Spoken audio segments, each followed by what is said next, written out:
আমাদেরকে এই সরকারের প্রায়োরিটি বুঝতে হবে, আমরা আসলে কি কাজের জন্য এখানে এসেছি, এবং সেই কাজটা করতেই সরকারকে সহায়তা করতে হবে।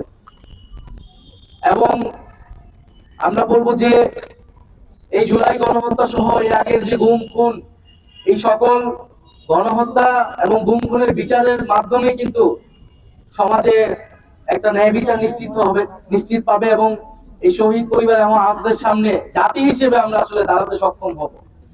তো এটা যাতে আমরা ভুলে না যাই, আমরা অবশ্যই বিচার আমাদের টপ প্রায়োরিটি।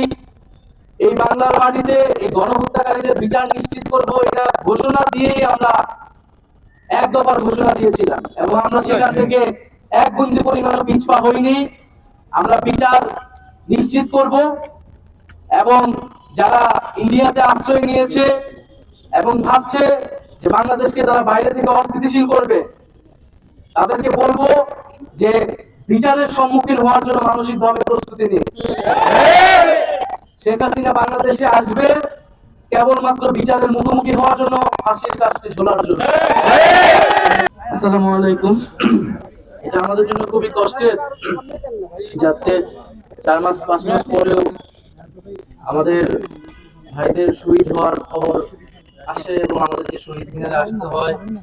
এবং আসলেই সত্যি কথা বলতে এই শহীদ বাবা মায়ের সামনে দাঁড়ানোর শক্তি আমাদের আর নেই আসলে, কারণ আমাদের এই শহীদের মিছিল এত লম্বা হচ্ছে। আমরা শুধু এটাই বলবো যে শহীদ আরাফাত 12 বছর বয়সী একজন শিশু, ফ্যাসিবাদের বিরুদ্ধে দেশকে স্বৈরাচার মুক্ত করতে সে রাস্তায় নেমেছিল। আমাদের সৌভাগ্য হয়নি শহীদ হওয়ার, আমরা যারা জীবিত আছি আমাদের দায়িত্ব এই যে শহীদ হয়েছে যারা হাজার হাজার শিশু, কিশোর এবং জনতা, তাদের যে আকাঙ্ক্ষা, সেই আকাঙ্ক্ষা অনুযায়ী বাংলাদেশকে নতুন করে গঠন করা। আমরা দেখেছি যে আন্দোলনে স্কুল কলেজ শিক্ষার্থীর পাশাপাশি মাদ্রাসা শিক্ষার্থীদের ব্যাপক অংশগ্রহণ এবং রক্তত্যাগ, আত্মত্যাগ রয়েছে। আমরা শুধু এই আন্দোলনেই না, এই সরকারের পুরা 15 বছরের ফ্যাসিবাদী শাসনকালে আমরা দেখেছি যে মাদ্রাসার শিক্ষার্থীদের প্রতি বিগত সরকারের একটা আলাদা ধরনের ক্ষোভ ছিল। মাদ্রাসার শিক্ষার্থীরা বিভিন্ন সময় সরকারের রোষানলে পড়েছে, বঞ্চনা এবং অবহেলার শিকার হয়েছে। আমরা 13 সালে শাপলা হত্যাকাণ্ডের সময়ও দেখেছি যে মাদ্রাসার শিক্ষার্থীদের উপর কিভাবে পুলিশি নিপীড়ন চলেছিল।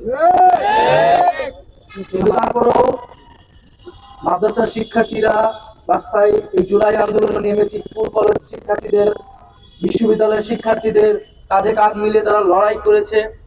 আমরা সেই লড়াইকে স্যালুট জানাই, শ্রদ্ধা জানাই, এবং সমাজে যে বিভাজন শেখ হাসিনা সবসময় করে রাখার চেষ্টা করেছিল, এই জুলাই আন্দোলনের মধ্যে দিয়ে সেই বিভাজন দূর হয়েছে। এবং আর কোন শক্তিকে, আমাদের দেশের ভিতরে দেশের বাইরের কোন শক্তিকে আমরা আর এই বিভাজন করতে দিব না।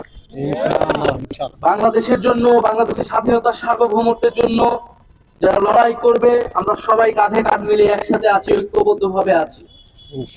এবং এই জুলাই আন্দোলন যেভাবে গুলি চলেছে, এখনো যারা হাসপাতালে গেলে বা যারা আহত অবস্থায় আছেন, এত ব্রুটালি এবং এরকম হয়েছে কিনা আমার জানা নেই, এরকম পঙ্গুত্ব বরণ করতে আমি দেখি নেই, যেভাবে মানুষের হাত পা চোখ নষ্ট হয়েছে। যুদ্ধ আহত হলেও এইভাবে আসলে পঙ্গুত্ব বরণ করতে হয় না। তো যারা বেঁচে আছে আহত অবস্থায়, তাদের বেঁচে থাকাটা অনেক বেশি কষ্টের, অনেক বেশি যন্ত্রণা।